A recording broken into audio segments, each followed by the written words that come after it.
What is going on, ladies and gentlemen? I wanted to talk to y'all today about popping corks and how we use them from the Central Texas coast down to Mexico.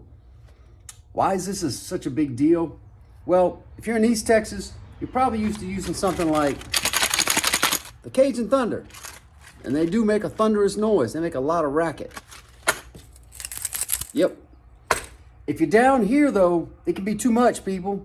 When you're in the muddy Spartina marsh, you need something to attract those fish because their visibility is not that great. When you get down to Port O'Connor and let's say south, you start to get into mangrove and turtle grass, it's just too much. It does more scaring than it does attracting.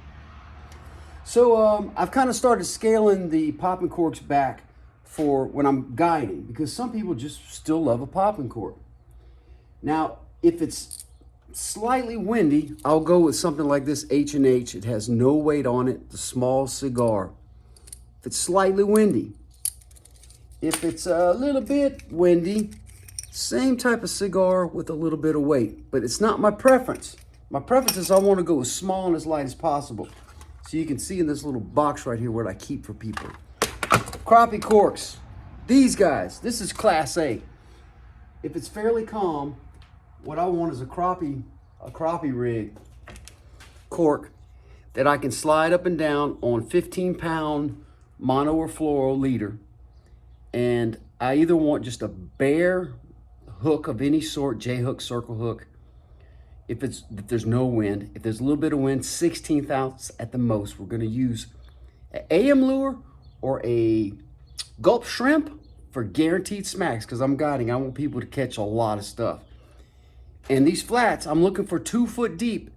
Pretty much all year long, I'm zoning in on that 24 inches. So my crappie cork is gonna look something like this, about a foot to a foot and a quarter of leader. Now that is a delicate presentation that doesn't scare anybody.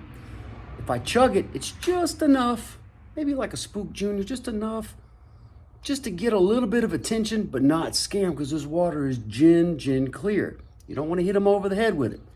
So there you go, crappie cork.